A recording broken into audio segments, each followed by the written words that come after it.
Sa natapos na halalan 2024 sa Amerika, kung saan muling nagwagi sa pagkapresidente ang kandidato sa partidong ng Republikano na si Donald Trump laban sa katunggali niya na nominado ng mga Demokratiko na si Kamala Harris. At mula sa mahabang panahon ng kanilang pangangampanya ay nakita natin yung magkaiba nilang estratehiya.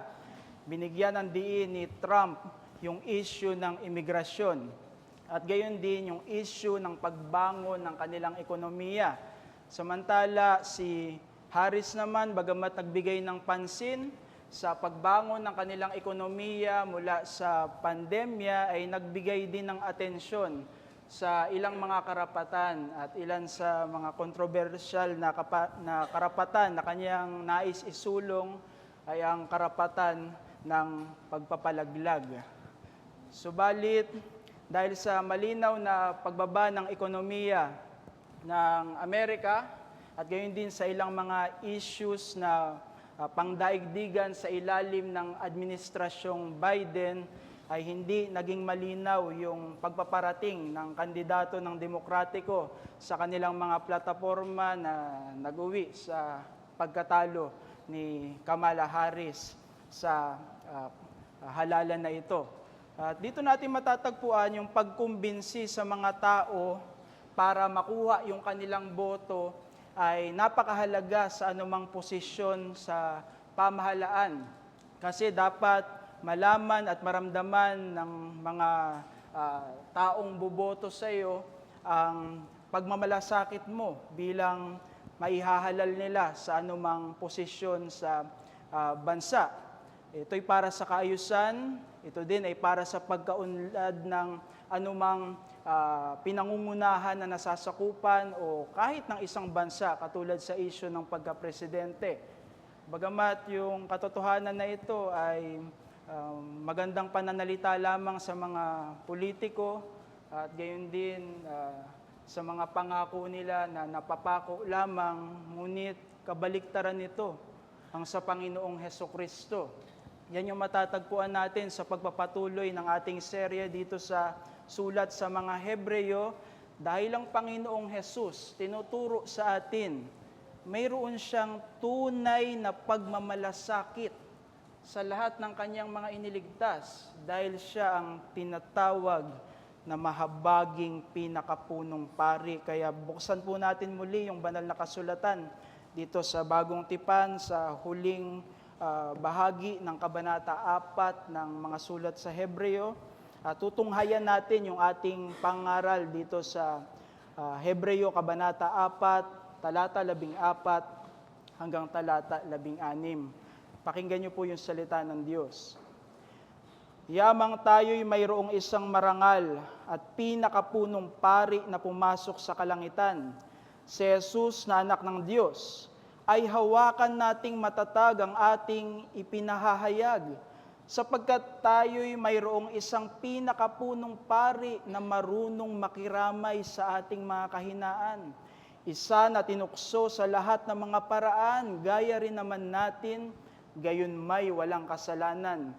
Kaya't lumapit tayong may katapangan sa trono ng biyaya, upang tayo'y tumanggap ng awa at makatagpo ng biyaya na makakatulong sa panahon ng pangangailangan. So purihin ang Diyos sa pagkabasa ng kanyang mga banal na salita. So para ihanda ng manunulat yung kanyang mga mambabasa sa sentral niyang argumento patungkol sa pagiging pinakapunong pari ng Panginoong Hesukristo, tinuro ng manunulat yung mga katangian ng pagiging pinakapunong pari ni Jesus. Sinimulan niya ito sa katangian ng katapatan ni Jesus bilang pinakapunong pari at maraming serye ng argumento na kung saan binigyan niya ito ng pansin. Subalit ngayon naman dito sa ating talata, meron pa siyang isang katangian ng pagiging pinakapunong pari ng Panginoong Hesukristo na dapat maintindihan ng mga mananampalataya. At iyan yung pagiging maawain at ang pagiging mahabaging pinakapunong pari ng Panginoong Hesus. Ang mga katangian na ito ay nauna na niyang sinabi at binabalikan lamang niya ng pansin dito sa ating talata.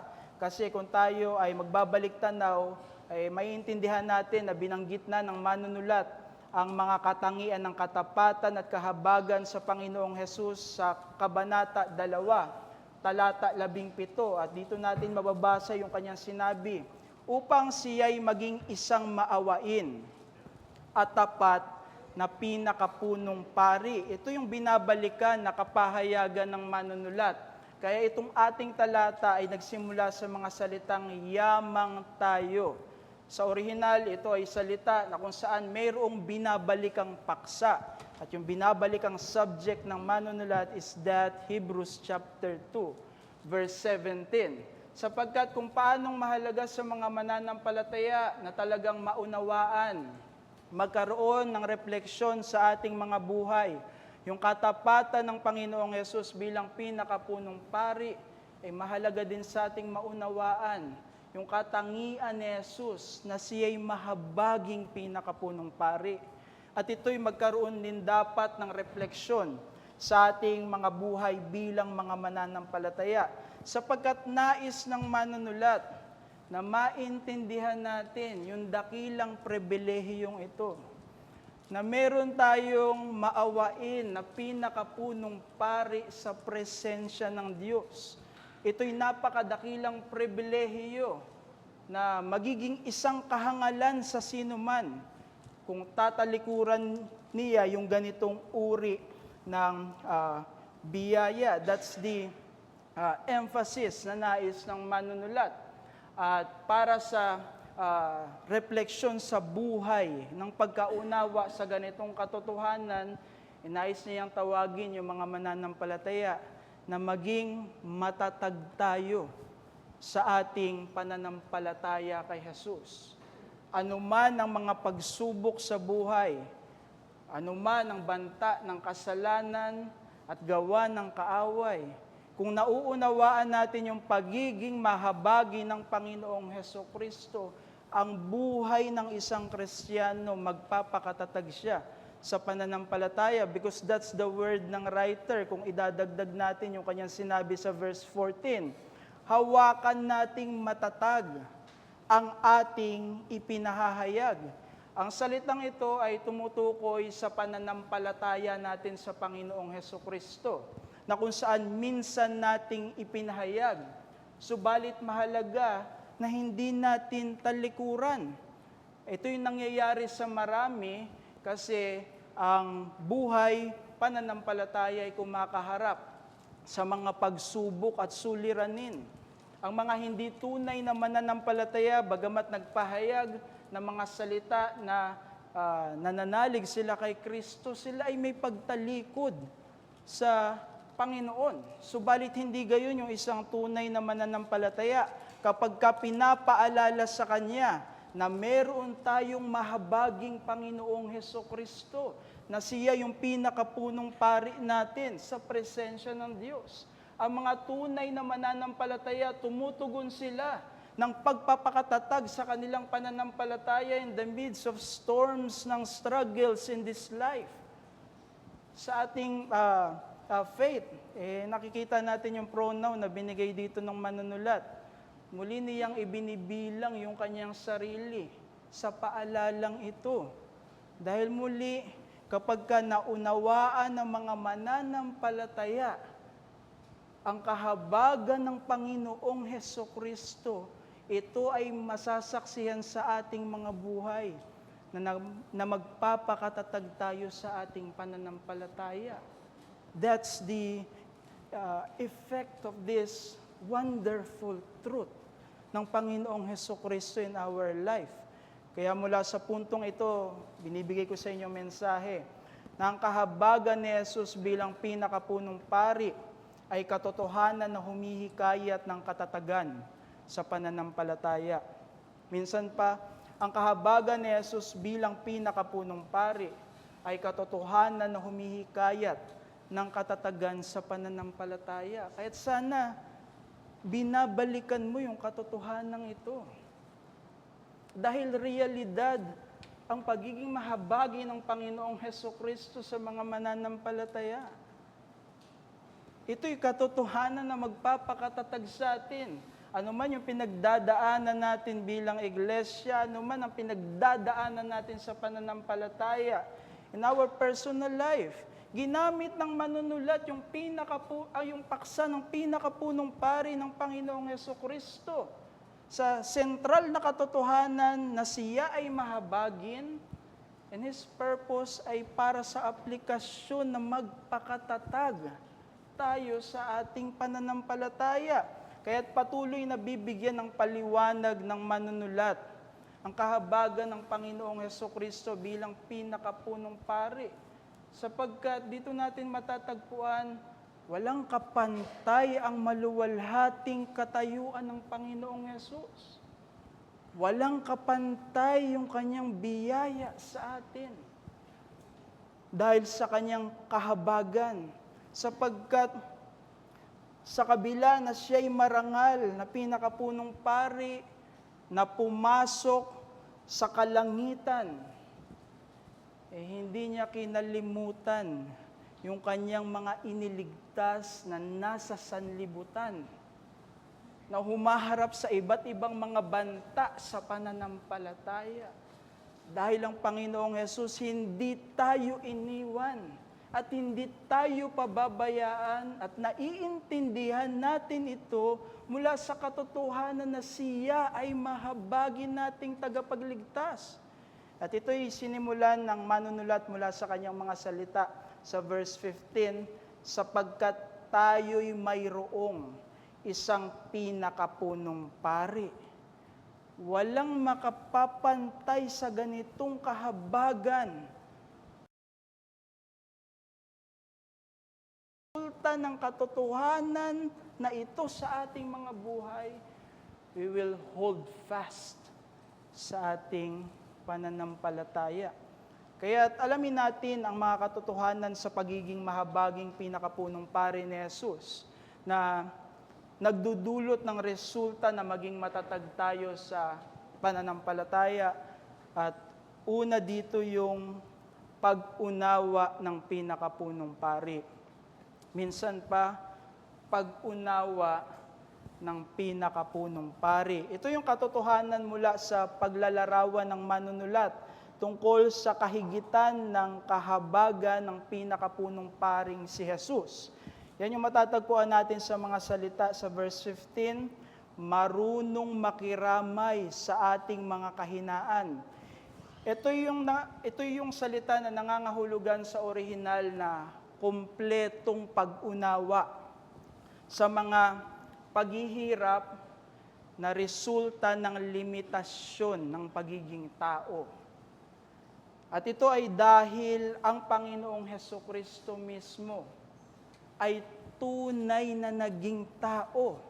Kaya kumpleto niyang nauunawaan yung paghihirap natin sa ating mga limitasyon. At ito yung purpose niya kasi dinadagdagan niya yung paliwanag niya sa kumpletong pag-unawa ng Panginoong Hesus sa ating mga paghihirap. Yan yung patuloy niyang binanggit sa verse 15, isa na tinukso sa lahat ng mga paraan, subalit walang kasalanan. Naranasan ni Jesus yung lahat ng mga tukso ng kasalanan. Kaya kumpleto yung kanyang pagkaunawa sa mga pagdurusa natin laban sa mga tukso ng kasalanan. Kaya mula dito, ang tunay na pananampalataya ay pinatatatag sa pamamagitan ng katotohanan na nauunawaan ni Jesus yung anumang kapighatian sa buhay Kristiyano. Pinapatatag nito yung ating pananampalataya, sapagkat hindi lamang mayroong kumpletong pagkaunawa yung Diyos sa lahat ng mga nangyayari sa ating mga buhay at ating mga kapighatian, dahil alam niya yung lahat ng bagay. Alam natin yung doktrina that God is an omniscient God. Kaya't may mga talata sa Biblia, katulad ng awit 147 verse 5 na nagdi-describe ng kadakilaan ng Diyos, and one of its description ay sinabi ng psalmist, hindi masukat ang kanyang unawa, sapagkat mayroong kompletong pagkaunawa yung Diyos sa mga nangyayari sa ating mga buhay, dahil siya ay higit na marunong sa lahat. Subalit hindi lamang gayon yung pagkaunawa ng Diyos. Dahil lubusan ding nauunawaan ng Diyos ang lahat ng paghihirap na ating nararanasan, dahil naranasan ito ng Diyos Anak. Lahat ng pagdurusa sa uri ng buhay na sumusunod sa Diyos, naranasan niya ng Panginoong Hesukristo. Kaya lubos yung pagkaunawa ng Diyos sa lahat ng mga kapighatian natin sa buhay pananampalataya. Kaya mapanganib yung pagtanggi sa katotohanan na tunay yung pagdurusa ng Panginoong Hesukristo. Mapanganib yung pagtanggi sa katotohanan ito na ginagawa ng marami. Kasi para sa kanila, makapangyarihan yung Panginoong Hesus. Diyos Anak siya, kaya madali lamang sa Kanya yung paghihirap. May mga gayong pagtanggi sa ganitong katotohanan. Ang iba naman sinasabi, ilusyon lamang yung paghihirap ng Panginoong Hesukristo kahit doon sa krus ng Kalbaryo. May mga ganyang pagtuturo na tumatanggi sa paghihirap ng Panginoong Hesus. At dapat nating makitang mapanganib yan. Dahil itinuturo ng Biblia, tunay na naranasan ni Hesus yung pangangailangan, yung paghihirap, yung limitasyon ng pagiging tao, kahit yung kamatayan sa krus ng Kalbaryo, dahil sa katotohanan, tunay siyang naging tao. Ngunit gayon din sa kabila ng pagiging tunay na tao ni Jesus, kasama ng lahat ng mga kahinaan nito, ay kailanman ay hindi siya nagkasala, sapagkat matagumpay niyang nilabanan ang lahat ng tukso sa kanyang buhay. Naubos ang mga mapanuksong kaparaanan ni Satanas laban kay Jesus. Subalit nanatili siyang walang bahid ng anumang kasalanan. Sapagkat mula dito mauunawaan natin na hindi kasalanan yung pagharap sa tukso sa buhay pananampalataya. Hindi kasalanan yan. Kasi mararanasan ito ng lahat ng mga mananampalataya. Hindi kasalanan yung pagharap sa tukso ng kasalanan kasi si Jesus tinukso sa lahat ng paraan. Pero wala siyang kasalanan. Nagkakasala yung tao kapag nagpadala siya sa tukso at ginawa niya yung tukso. And that's something that we can realize even at this point ng ating passage. Ngunit muli, mapanganib yung pagtanggi sa realidad ng pagdurusa ng Panginoong Hesus dahil hindi lamang to tunay, kundi higit yung pagdurusa ni Jesus. Dahil si Jesus ay Diyos na walang limitasyon. Subalit labis yung kanyang pagpapakababa nang siya'y maging tunay na tao. Naranasan niya ang mga limitasyon. Hindi lamang tunay, kundi higit yung pagdurusa ng Panginoong Hesukristo. Dahil siya ay Diyos na banal at hindi kayang tumingin sa kasalanan, subalit naranasan niya yung mga tukso nito. Kaya ganito kahalaga yung pagkaunawa na naranasan ng Panginoong Hesukristo, yung katunayan ng paghihirap, dahil maiintindihan natin higit yung pagdurusa ng ating tagapagligtas kaysa sa sino man sa atin. Upang ma-realize natin, hindi lamang tunay, kundi higit yung pagmamalasakit na kaya niyang ibigay. Dahil gaano man kadami Gaano man kahirap yung mga kapighatian na iyong nararanasan, higit sa mga iyan yung nalaman ni Hesukristo. Higit sa mga iyan ang pinagtagumpayan niya upang lumapit ang mga Kristiyano kay Jesus na nagmamalasakit sa atin at kung paanong pinagtagumpayan niya ang mga tukso ng kasalanan. Ma-realize natin, walang tukso ng kasalanan na hindi tayo magtatagumpay. Because our Savior already did. Sa larangan ng eksperimento kapag kiniskis ang bibig ng wine glass, gamit yung binasang daliri, magkakaroon ng isang matinis na tunog. Yan yung mangyayari. Subalit kapag nagtabi ka pa ng isang baso na merong eksaktong kapareho na sound frequency at muli kang gumawa ng matinis na tunog sa naunang wine glass, ay mararamdaman yung parehong pagyanig sa ikalawang baso mula dun sa tunog na ginawa sa unang wine glass. Ito yung tinatawag sa experiment na sympathetic resonance. Kung merong ganito sa eksperimento, walang tunog ng kapighatian natin, mga pagdurusa sa buhay pananampalataya na yumayanig sa atin sa buhay na ito, ang hindi makakarating kay Jesus dahil siya ay naging tao at higit niyang naranasan ng lahat ng kapighatiang iyan. Yan ay tiyak. Yan ay realidad. Kaya huwag kang matinag sa pananampalataya dahil may Diyos na tunay na nagmamalasakit sa iyo. Sariwain mo ang iyong sarili kung sino ang Diyos sa iyong buhay. At pinapaunawa ng Biblia, ang Diyos natin ay mahabagin sa atin. Siya ay nagmamalasakit.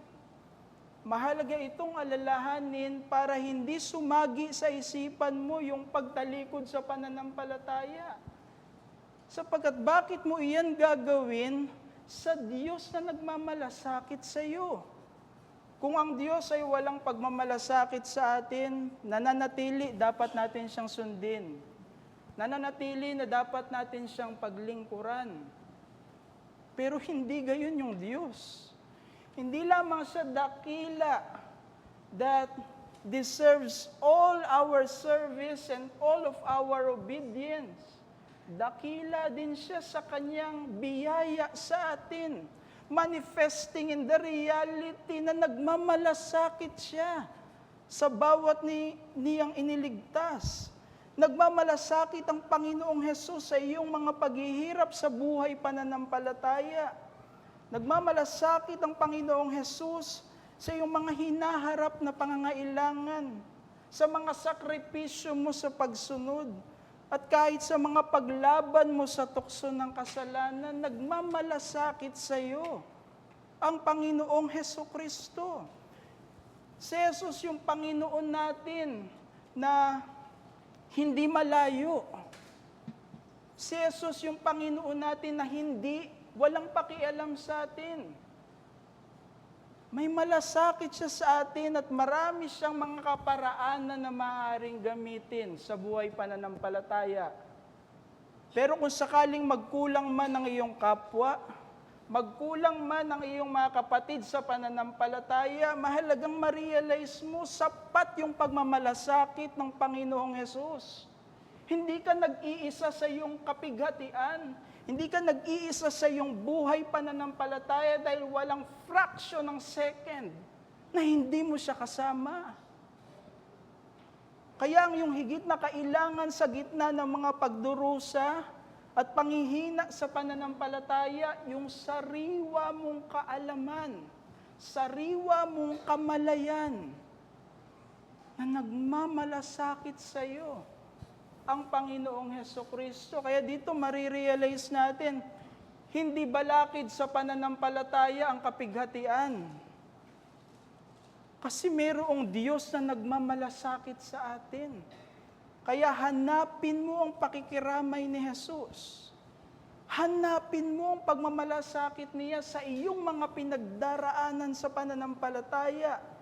Dahil ang higit niyang katagumpayan sa mga pagdurusang iyan ay posibilidad sa lahat ng kanyang mga iniligtas. And again, Christ already was victorious sa mga kapighatian niyan.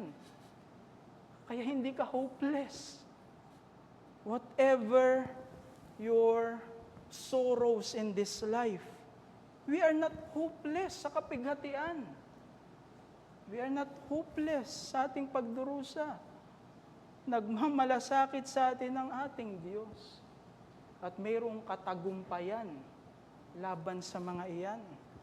Noong 8 ng Hunyo, 1890, sa Metropolitan Tabernacle ay pinangaral mismo ni Charles Spurgeon yung talata na binibigyan natin ng pansin, ang Hebreo 4:15. At pinamagatan niyang ito sa titulo na ang pagiging maawain ni Jesus. The tenderness of Jesus. At mula sa sermon na ito, binigyan niya ng sentral na atensyon. Yung kahabagan ng Panginoong Hesukristo that for this Prince of Preacher ay comfort ng bawat mananampalataya. Encouragement para sa ating perseverance. And let me just read some of the words of Spurgeon for believers. At ito yung kanyang sinabi, kung lalapit ka sa Panginoong Hesus, na inatasan ng Diyos na maging mataas na saserdote para sa mismong layuning ito, makikita mo siya bilang eksaktong kaibigang kailangan mo. Mahal niya ang mga nagdurusa, sapagkat sa lahat ng kanilang kapighatian, siya rin ay nagdusa. Maingat siya sa mga mahina ang loob, maingat siya sa mga maliliit. Ang kanyang puso ay puno ng lambing, at ang kanyang kaluluwa ay natutunaw sa pag-ibig para sa kanyang mga pinili. Kaya sinasamba natin ang ating mataas na saserdote, hindi lamang dahil sa kadakilaan ng kanyang merito, kundi maging sa kadakilaan ng kanyang awa. Ayun yung encouragement. Hindi ba dahil sa katotohanan ng mahabagin ang Panginoong Hesukristo that we can understand mula sa katotohanan ng pagkaunawa ng pinakapunong pari. Subalit hindi lamang ito yung nilalaman ng ating talata, mapapansin din natin dito yung mahalagang katotohanan, pagtulong ng pinakapunong pari. Minsan pa, pagtulong ng pinakapunong pari.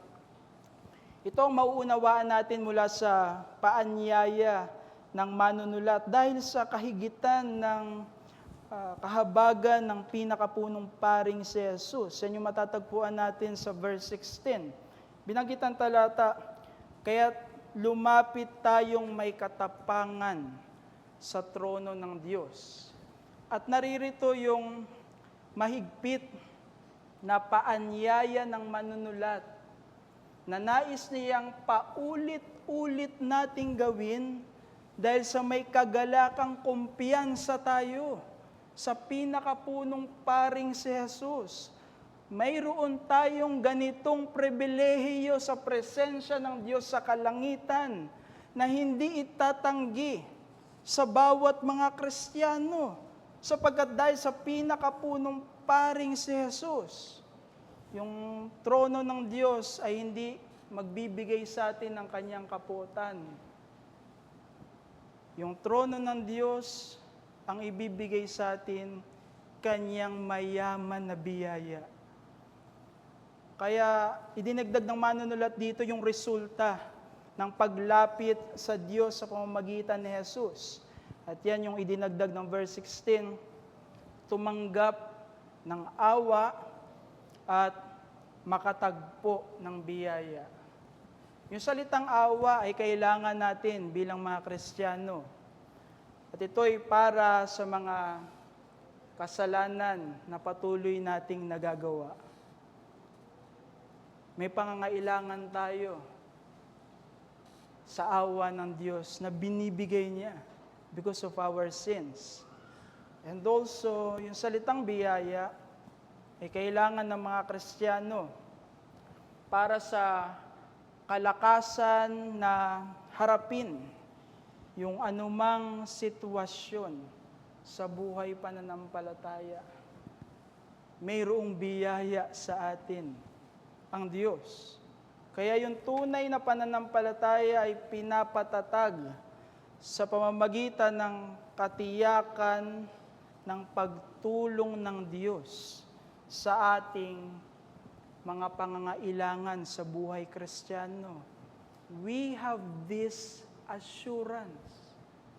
Kaya tayo ay tumutugon ng pagpapakatatag sa ating pananampalataya. Ito ay mahalagang bahagi ng katotohanan na tinitiyak sa atin ng salita ng Diyos. Dahil kabilang tayo sa pinagpala niya mula sa pinakapunong pari na si Jesus.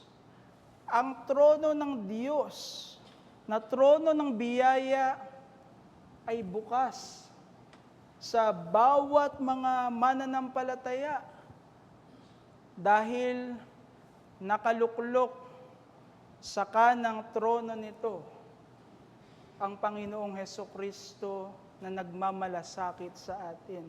Itinuro na ito ng manunulat sa kanyang panimula sapagkat binanggit ng chapter 1 verse 3 at matatagpuan natin ang mga salitang, siya ay umupo sa kanan ng kamahalan, sa kaitaasan.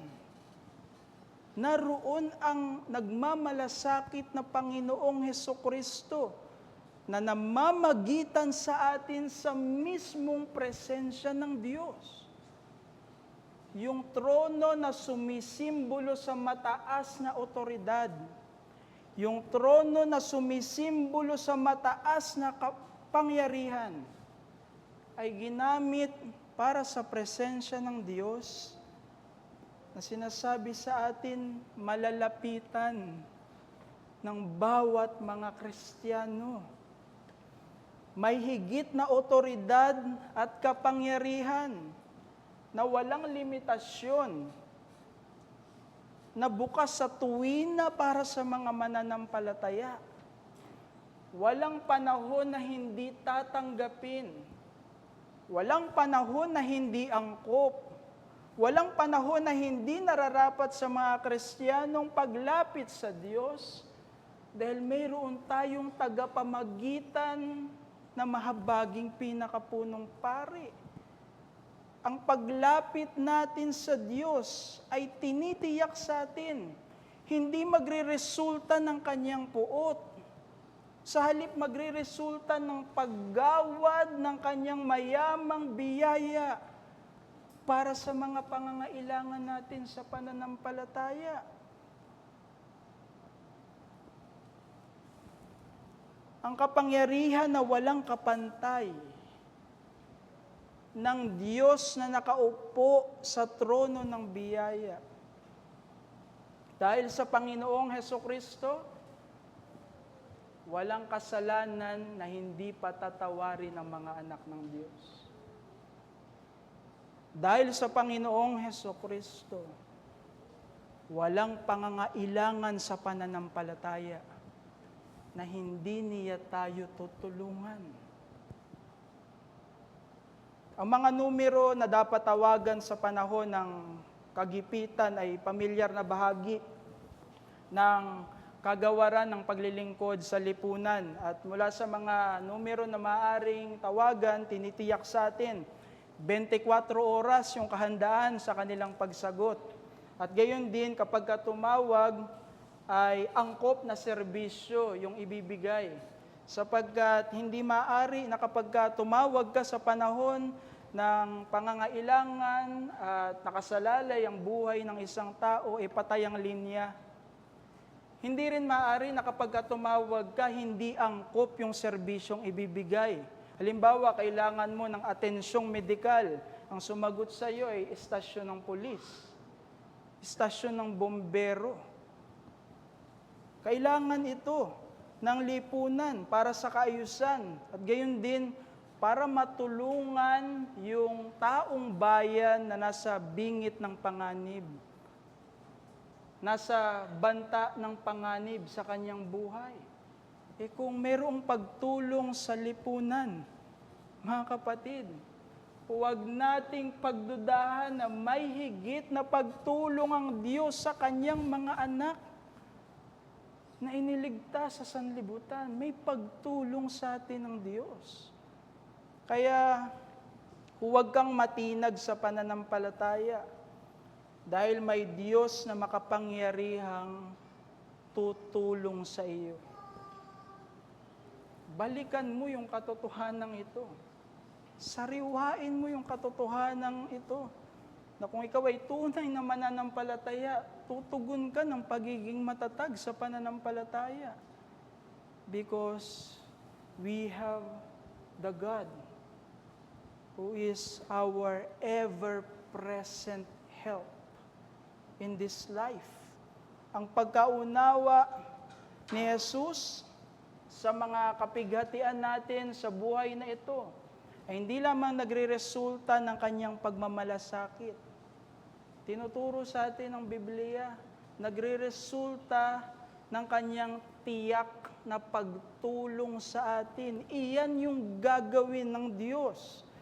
Kaya huwag mong isantabi sa iyong isipan yung katotohanan ito. Para yung mga nararanasan mong pangangailangan, mga nararanasan mong pagdurusa ay Diyos. Sa halip, matatagpuan natin dito yung karunungan ng Panginoon na may hawak sa lahat ng mga bagay na nangyayari sa sanlibutan, na kaya niya pinahintulutan yung kapighatian, eksaktong pagdurusa na yung nararanasan, para lumapit tayo sa Kanya. Kadalasan, iba yung ginagawa ng mananampalataya. Sa gitna ng problema, nagkukulang sa disiplina ng biyaya. Hindi lumalapit sa Diyos. So let me encourage each and every one of you.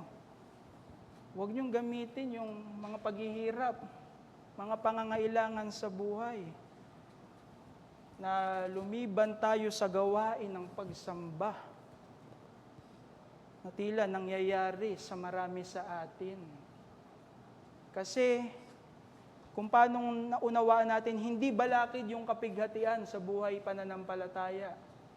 Dahil may Diyos na nagmamalasakit sa atin. Dito maunawaan natin, kahit yung pangangailangan, hindi balakid sa tunay na pananampalataya. And why is that? Kasi may pagtulong sa atin ang Diyos. Dahil sa walang hanggang karunungan ng Diyos, may ganyan siyang layunin sa mga pinagdadaanan nating negatibong probidensya upang matutunan talaga natin yung aplikasyon na pangunahin tayong lumapit sa Diyos. Magkaroon ng sariwang karanasan ng kasapatan niya at kasapatan ng kanyang biyayang tumutugon sa ating mga pangangailangan. Sapagkat dahil sa pinakapunong paring si Jesus, ay hindi ipagkakait ng Diyos yung kanyang awa para sa kapatawaran ng ating mga kasalanan.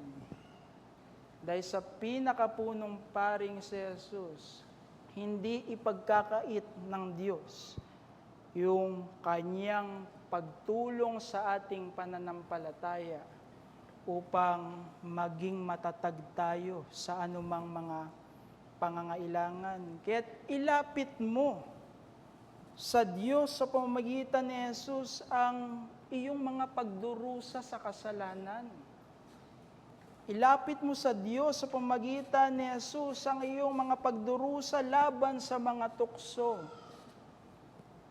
Ilapit mo sa Diyos sa pamamagitan ni Jesus ang iyong mga pagdurusa dahil sa limitasyon natin ng pagiging tao.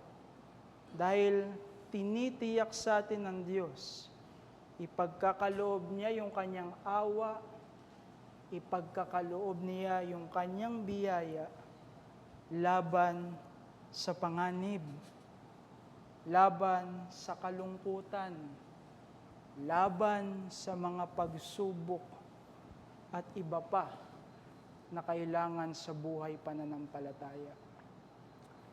Sa Pilgrim's Progress ni John Bunyan ng si Christian ay nasa House of Interpreter, ay dinila siya ni interpreter sa maraming mga kwarto na kung saan nagtuturo ng iba't ibang mga katotohanan sa buhay pananampalataya. At isa sa mga kwarto na ipinakita ni interpreter kay Christian ay ang Chamber of Affliction. Mula dito ay nakita ni Christian na mayroong isang apoy na nagniningas laban sa isang pader. Kahit na mayroong tao na nagbubuhos ng tubig dito. Nang ipaliwanag ni interpreter kay Christian yung kanyang nakita, agad siyang dinala ni interpreter sa likod ng pader. At mula dito, nakita ni Christian na may isa pang lalaki na nagbubuhos ng langis. Kaya patuloy na nagniningas yung apoy laban sa pader. At nais kong basahin yung paliwanag mismo ni interpreter kay Christian sa lalaking nagbubuhos ng langis para patuloy na magningas yung apoy. Sinabi ni interpreter, ito ay si Kristo na patuloy na sa pamamagitan ng langis ng kanyang biyaya ay pinapanatili ang gawaing sinimulan na sa puso. At sa pamamagitan nito, sa kabila ng anumang magagawa ng diablo, ang kanyang mga tao ay magpapatuloy sa biyaya. At naisip ko itong magandang paalala para sa katotohanan na may pagtulong talaga ang Panginoong Hesukristo sa ating mga pangangailangan sa buhay pananampalataya. Kaya tunay na may katatagan sa pananampalataya mula sa pagiging mahabagin ng Panginoong Hesus. Dahil siya ay may pag-unawa at pagtulong sa mga mananampalataya bilang kanilang pinakapunong pari. Ngunit sa aking pagwawakas, gusto ko din mangusap sa ating mga bisita at sa sino man sa atin na hiwalay sa Diyos dahil hiwalay tayo sa Panginoong Hesukristo. Sapagkat yung trono ng Diyos ay trono ng kahatulan laban sa inyo. Kung ikaw ay haharap ngayon sa Diyos at daladala mo ang iyong mga kasalanan, tiyak kang tatanggap ng hatol na walang hanggang parusa. Kaya pakinggan mo ang babalang ito tungkol sa iyong magiging walang hanggan. Huwag mo itong baliwalain at huwag mo itong gawing biro, kaibigan. Subalit gayon din, huwag kang mawala ng pag-asa sa problema ng walang hanggang kaparusahan dahil sa kasalanan. Dahil ginawa ng Diyos si Hesukristo at ang kanyang kamatayan at muling pagkabuhay bilang tanging sagot para sa suliranin na iyan. Siya lamang ang tanging tagapamagitan ng mga makasalanan sa trono ng Diyos upang hindi kahatulan ang ating tanggapin sa halip biyaya ng Diyos. Ang ganitong pagbabago sa presensya ng Diyos ay hindi magagawa ng iyong mabubuting gawa. Hindi mangyayari dahil sa pag-asa mo sa mga maling tagapagligtas o ng pag-asa mo sa relihiyon. Kaya huwag mong baliwalain ang mabuting balita ni Hesukristo. Tumugon ka ng pagsisisi sa iyong kasalanan at pananampalataya sa matapat at mahabaging pinakapunong pari para sa iyong walang hanggang kaligtasan. Manalangin tayo sa Panginoon. Aming dakila at banal na Diyos, kami Panginoon ay patuloy na nagpapasalamat sa paalala ng iyong mga salita sapagkat tunay nga na ang pananampalatayang buhay ay mananatili hanggang wakas. At ito ay dahil sa kasapatan ng Panginoong Hesukristo. Hindi dahil sa aming sariling talino, hindi dahil sa aming sariling kasipagan, kundi may mga katotohanan sa Panginoong Hesukristo na nagdudulot kahit ng katatagan sa aming mga pananampalataya. Kami man ay humaharap ng kapighatian, may pagmamalasakit si Jesus.